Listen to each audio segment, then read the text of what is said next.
불타오르네.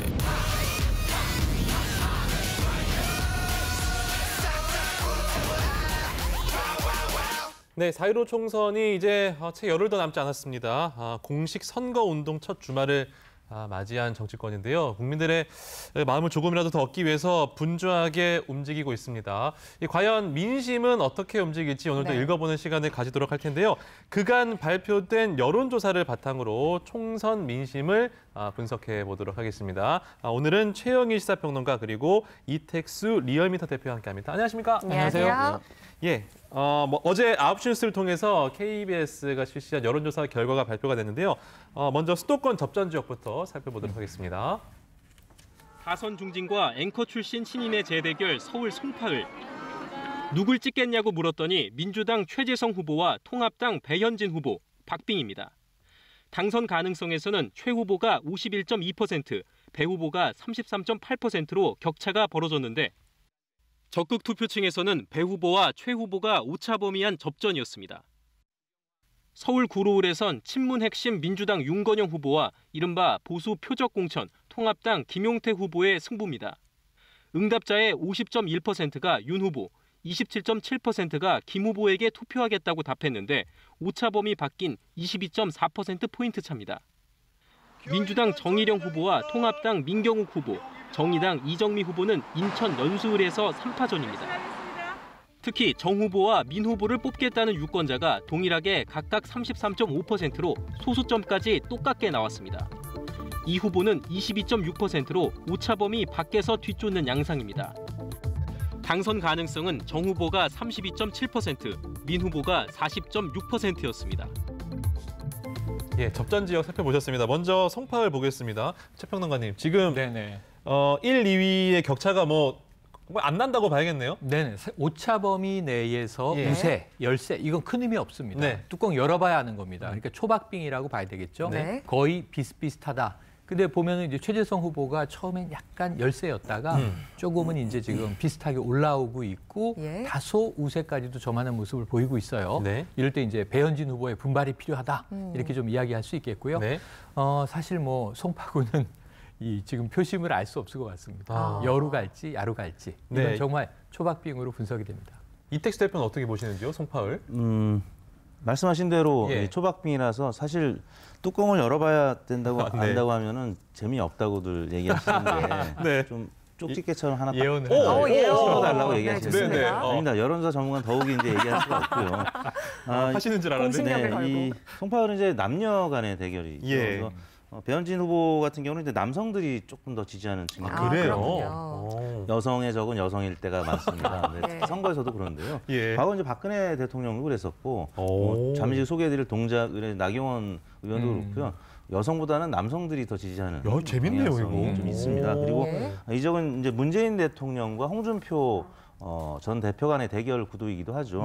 배현진 후보가 홍준표 대표 시절에 대변인을 했기 때문에 그래서 현재의 권력과 이제 미래의 권력, 이제 잠룡 간의 대결인데요.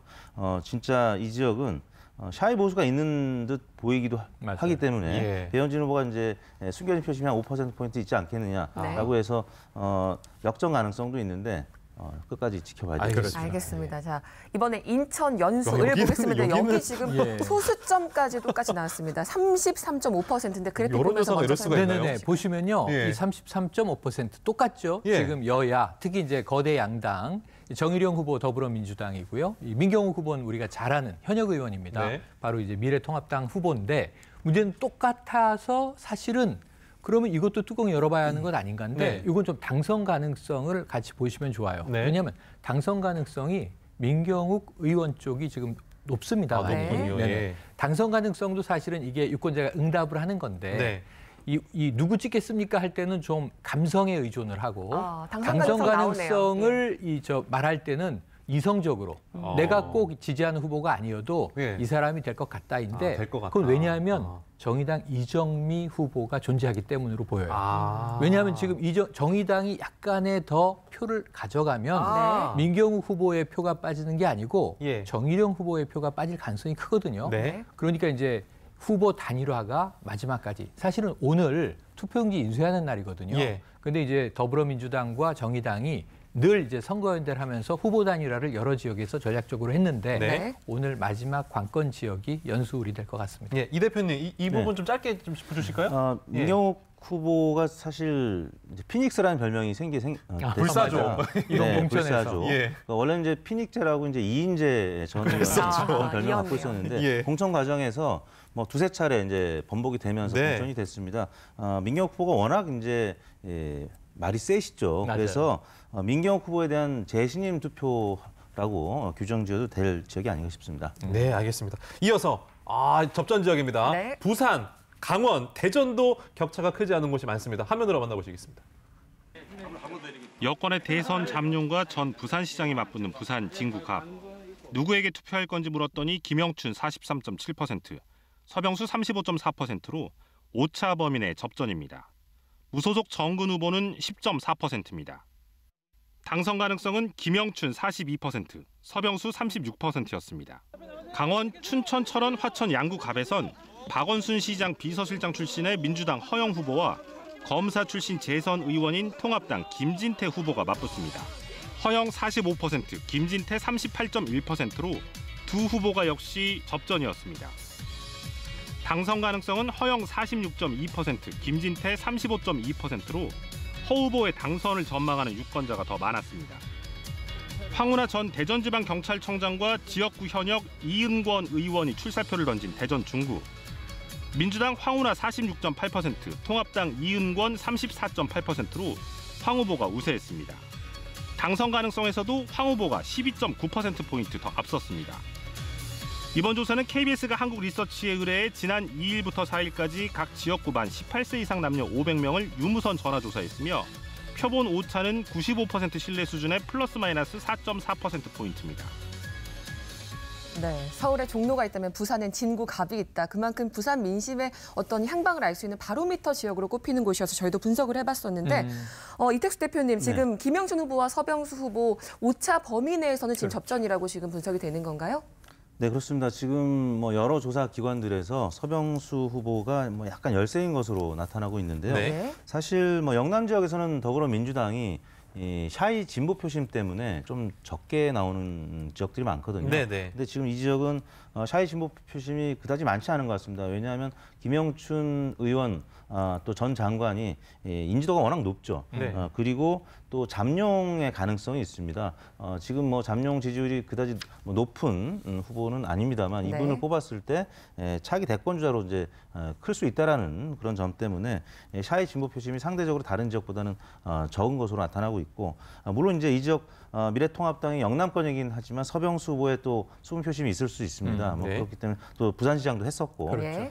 이 지역도 재미없습니다만 뚜껑을 열어봐야 될 것 같습니다. 최평론가님도 진단해 좀 해주실까요? 여기는 지금 정말 최대 지역인 것이 한강 이남 최대 격전지라는 별명이 붙어 있어요. 그러니까 서울 수도권 아래로는 최대 격전지인데 뭐 지금 약간 이 오차 범위 내 격차가 있어 보입니다만 뚜껑 열어봐야 알고요. 그리고 또 한 가지 중요한 건 뭐냐면 상징적으로 지금 PK에서 그동안 전체적으로 영남 지역에서 TK는 보수가 우세해 왔는데 그 PK는 왔다 갔다 했거든요. 이번에 이제 여당인 더불어민주당이 약진을 해야 되는데 쉽지가 않습니다. 경제가 어렵기 때문에. 그래서 김영춘 후보라도 당선시키는 게 이 낙동강 전선을 지키는데 아주 전략적으로 중요한 포석이기 때문에 민주당은 아마 총력전을 펼 것 같습니다. 강원, 춘천, 철원, 화천, 양구가 미래통합당 김진태 후보 지켜낼까요?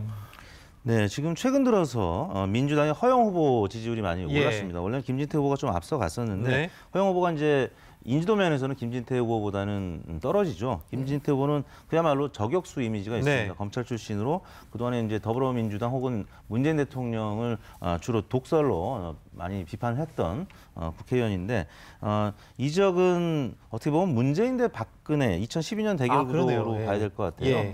진박 중에 진박이죠. 그렇죠. 그래서 이 최근 들어서 이제 문재인 대통령이라든지 민주당 지지율이 오르다 보니까 허영 후보의 지지율도 많이 상승한 것으로 보입니다. 네. 여야 격전지가 정말 여러 곳이 있지만 맞아요. 역시 관심 가는 곳은 이곳입니다. 예. 이낙연 후보와 황교안 후보가 맞붙은 지금 종로를 좀 보일 텐데 3월부터 4월까지 저희가 여론조사를 보면서 좀 이야기를 해볼게요. 그동안에 대표님 어떤 결과가 나왔습니까? 황교안 후보는 뭐 대략 한 35%에서 40%를 넘나드는 좀 진폭이 있습니다. 반면에 이낙연 후보는 한 50% 안팎으로 꾸준하게 지지율을 기록하고 있는데 이 적은 이제 미래 권력 간의 대결이죠. 네. 잠룡 1, 2위 간의 대결인데 자세히 보시면은 문재인 대통령 지지율이 대략 지금 50%대 초반 혹은 중반에서 또 부정평가는 30% 중반에서 40% 정도 나오고 있는데 딱 그렇게 나오고 있습니다. 비슷하게 가는군요. 대략 5대 4 정도의 지지율이 계속 유지가 되고 있는데 문재인 대통령에 대한 재신임 여부도 그렇고 또 이낙연 총리를 차기 대권자로 인정할 것이냐 여부, 황교안 대표도 마찬가지죠. 근데 황교안 대표 같은 경우는 당의 선대위원장을 맡으면서 다른 지역구 계속 지원을 하다 보니까 지금 따라붙을 여지가 그다지 크진 않았었는데요. 앞으로는 계속 종로 지역구에 좀 많이 집중하지 않을까 예상이 되고 있습니다. 네. 이미 지난 주말 유세가 이 두 후보가 모두 종로를 떠나지 않았어요. 집중돼 있었는데 이게 상징적인 빅매치죠. 왜냐하면 아까 차기 대권 주자 간의 대결도 있지만 또 지금 정당 지지 간의 대결이에요. 두 사람 다 모두 뭐 당을 이끌고 있는 수장들이다 보니까. 그런데 재밌는 건 이낙연 후보는 통합을 주장하기 시작했어요. 이 황교안 후보를 미워하지 마라. 나도 미워하지 마라. 우리는 어차피 협력해서 나라를 이끌어낼 사람들이다. 이런 얘기를 했고 근데 황교안 대표가 미워한다고 얘기했다 삭제했어요. 그래서 이제 이 부분에 있어서는 조금 논란이 있지만 일단은 야당은 뭐 도전자이고 또 여당은 좀 여유를 이제 보이는 이 입장인 만큼 여야의 표심이 왔다 갔다 하는데 저는 마지막에는 세결집이 상당히 이루어지면서 격차는 줄어들 것 같거든요. 그래도 이제 우세를 이낙연 후보가 지켜낼지 끝까지 지켜보도록 하죠. 요즘에 인터넷 보면 이분들 기사라든지 댓글들 참 많습니다. 청와대 대변인이었던 고민정 후보 그리고 전 서울시장 오세훈 후보 광진 을에서 만났습니다. 어떻습니까? 이 지역은 정말 왕뚜껑 지역입니다. 왕뚜껑입니까? 뚜껑 열어봐야 되는 겁니까? 뚜껑도 아주 큰 뚜껑입니다. PPL 아니에요, PPL? 이 현 정권의 이제 문재인 대통령의 뭐 입이죠, 대변인 역할을 했었고요. 또 오세훈 후보 같은 경우는 황교안, 홍준표 다음으로 지지율이 잘 나오는 보수 진영의 잠룡인데요.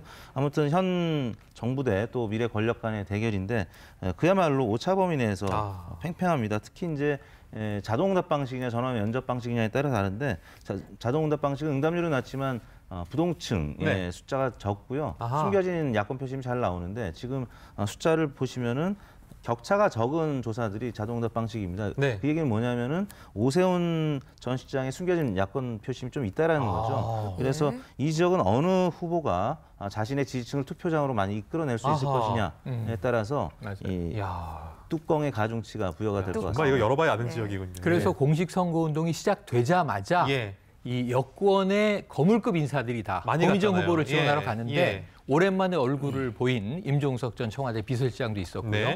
또 양정철 민주연구원장도 있었고요. 여길 제일 먼저 방문했어요. 그러다 보니까 또 오세훈 후보가 받아치는데 자, 아기 캥거루냐. 너무 보호를 받는다. 엄마 주머니 안에서 얼굴만 내밀고 있는 아기 캥거루냐라고 이제 비판을 하자. 또 여기에 대해서 이제 여권에서는 뭐라 그랬습니까? 과객 정치인 아니냐, 떠돌아다니는 인물 아니냐, 정착하겠느냐, 뿌리 내리겠느냐 이런 비판을 한 거죠. 유권자의 선택인데 저는 좀 가능성 있는 정치 신인을 우리 지역에 뿌리 내리면서 키워내기 위한 선택을 유권자가 하느냐, 아니면 차기 대권주자, 거물급을 우리 지역에 좀 눌러앉히느냐, 이러한 이 유권자의 표심이 갈리는 지역이라고 봐서 이건 뭐 다 장단점이 있겠죠. 왕뚜껑이라고 하셨으니까 저도 기다려보겠습니다. 소뚜껑, 큰 소뚜껑. 서울 마지막입니다. 판사 선후배가 맞붙습니다. 사법개혁을 완수하겠다는 지금 이수진 후보와 그리고 강남 4구로 동작을 만들겠다는 나경원 후보가 맞붙었는데요. 이택수 대표님, 여기도 지금 여론조사 지금 추이를 보면서 좀 설명을 해주실까요? 네, 뭐 최근 들어서 발표되는 조사 결과들이 접전에서 이수진 후보의 조금 경합 우세 쪽으로 넘어가는 분위기입니다. 이수진 후보는 사법개혁에 대해서 주창을 하고 있고 나경원 후보는 조국 전 장관을 다시 소환해내는 그런 캠페인을 하고 있습니다. 각자 그 이슈가 다른 거는 그만큼 그 이슈가 본인한테 유리하기 때문에 그 이야기들을 하고 있는 건데 나경원 후보는 당선 가능성이 매우 높게 나타나고 있고 반면에 이수진 후보는 지지율이 높게 나타나는데요. 이 지역도 역시 남녀 간에 좀 차이가 있었습니다. 남녀요? 남성들은 이제 정치 관여도가 높은데요. 예? 이수진 후보 또 나경원 후보 고르게 지지율이 나타났는데 네, 여성 유권자들은 이수진 후보를 조금 더 지지하는 것으로 나타났습니다. 재밌습니다. 그런데 최영일 평론가님, 그 사실은 나경원 미래통합당 후보에 비하면 이수진 후보는 완전 정치 신임이잖아요. 네네. 그런데도 지지율이 높게 나온 이유는 뭡니까? 사법부에서는 전 부장 판사였지만 네. 대중들은 잘 모르죠. 예. 판사들을. 그러니까 나경원 의원이고 그리고 이 야당 원내대표도 지냈고 지난 한 패스트트랙 투쟁 과정에서 앞장섰고요. 네. 인지도는 월등히 높지만 네. 문제는 인지도에 더해서 우리가 정치는 호감도 비호감도를 봐야 됩니다. 아하. 20대 국회를 우리가 최악의 국회라고 불렀는데 예. 그때 야당을 이끌었던 이제 지도부 인물이란 말이에요. 그러니까 제가 보기에는 호감도보다 비호감도가 좀 높은 것이 아하. 인지도의 장점을 상쇄시켜버리고 있는 것 아닌가. 그래서 이제 강남 4구 공약 같은 거 제가 동작을 주민이거든요. 관심 있게 어제 공보물이 왔어요. 봉투를 개봉해서 열심히 보고 있는데 이제 한번 결과를 봐야 될 것 같습니다. 예. 이번에 대구로 가보겠습니다. 수성갑이 아마 최대 승부처라고 할 수 있을 텐데 지금 둘 중에 한 명은 5번째 금배지를 달게 됩니다. 예. 더민주의 김부겸 의원과 바쁘네요. 그리고 예. 통합당의 주호영 후보. 자, 어떻게 보십니까? 사선끼리 그러다 예, 보니까 사선끼리. 김부겸 의원이 이번엔 불리해요. TK 지역에서 네. 사실은 이 여당이 발붙일 자리가 별로 없습니다. 네네. 왜냐하면 보수 진보 진영의 새 결집이다 보니까 네. TK 측에서는 지금 그래도 미래통합당 좀 살려내야 되는 건 아니냐. 거의 심폐소생해야 된다 이런 얘기도 나오거든요. 네. 그러니까 동정론이나 지지론이 거세서 김부겸 의원이 이제 지역구도 타파의 첫 아주 멋진 금자탑을 세웠는데 네. 이번에 수성이 쉽지 않습니다. 그래서 꺼낸 카드가 대권이에요.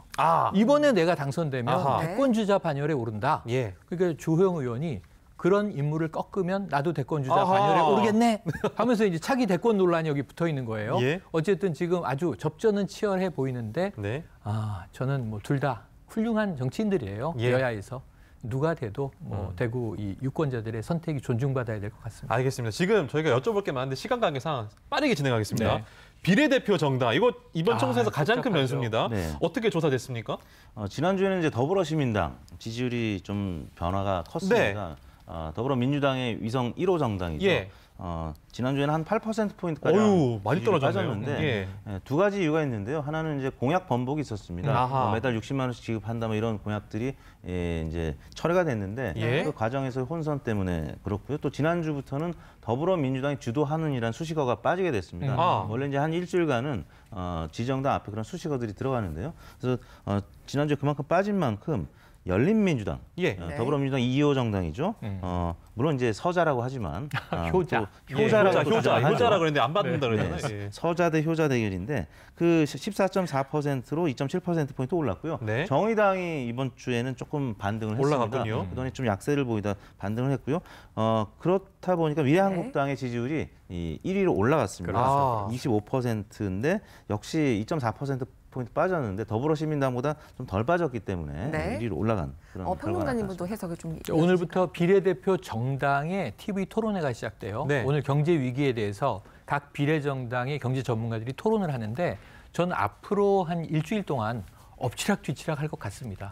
그래서 오히려 지역구 후보의 이제 지지율보다는 당선 가능성보다는 비례정당, 특히 눈여겨볼 대목이 더불어시민당과 열린민주당이 같은 지지층을 놓고 제로섬 게임, 시소 게임을 펼칠 거예요. 누가 더 이 지지층에 어필하느냐에 따라서 조금 숫자가 바뀔 것 같습니다. 알겠습니다. 제가 지금 볼 게 많은데 그 시간 관계상 이거를 봐야겠습니다. 그 정당 지지율을 좀 저희가 살펴보면 좋겠거든요. 정당 지지율 한번 살펴보죠. 이택수 대표님 말씀해 주시겠습니까? 네, 지난주에는 이제 그 양강 더불어민주당과 미래통합당 지지율이 둘 다 모두 소폭 빠졌습니다. 네. 더불어민주당은 이제 아까 말씀드린 시민당과 열린민주당 간의 약간의 그 갈등 구조 이런 부분이 반영이 된 것 같고요. 또 미래통합당은 당 대표의 구설이 좀 있었죠. 그리고 여전히 이제 공천 관련된 그 여진이 남아 있는 것 같습니다. 반면에 이제 정의당이라든지 국민의당 안철수 전 대표가 지금 열심히 전국을 누비면서 뛰고 있지 않습니까? 그래서 지지율이 조금 반등을 했고요. 나머지 정당들은 어느 정도 좀 횡보하는 그런 모습을 나타냈습니다. 네, 지난 2일부터 공식적으로 선거운동이 시작됐습니다. 주말 사이에 뭐 어떤 인상적인 풍경들이 있었나요? 네네, 뭐 여러 가지 뭐 총력전이 펼쳐졌는데요. 뭐 민주당 같은 경우에는 라떼는 유세단이라고 해서 네. 이 원혜영 의원 65세 이상이 중장년층에서 지지율이 좀 빠지잖아요, 민주당이. 그러니까 중장년층, 노령층이 이제 소구하는 꽃보다 할배 유세단이 돌고 있고요. 여러 가지가 있는데 이제 앞으로 시간이 뭐 9일 남았다고 하는데 오는 금요일부터 투표는 시작돼요. 아, 그렇네요. 사실상 5일 남은 겁니다. 그렇게 본다면 저는 변수가 뭐냐 이건데 코로나19에 대한 대응 문제 정부 여당 측면에 달려 있고 대통령 지지율, 민주당 지지율, 이번에 후보나 비례정당 지지율이 함께 갈 것 같고요. 제일 중요한 건 이 시기에는 자책골을 넣는 쪽이 마이너스 포인트를 획득하면서 실책하지 않아야겠군요. 실책하지 않는 거. 자살골 넣지 않는 게 제일 중요합니다. 말실수하면 안 되겠네요. 그럼요. 알겠습니다. 마지막으로 4.15 총선 유권자들에게 한 말씀씩 두 분 부탁드리겠습니다.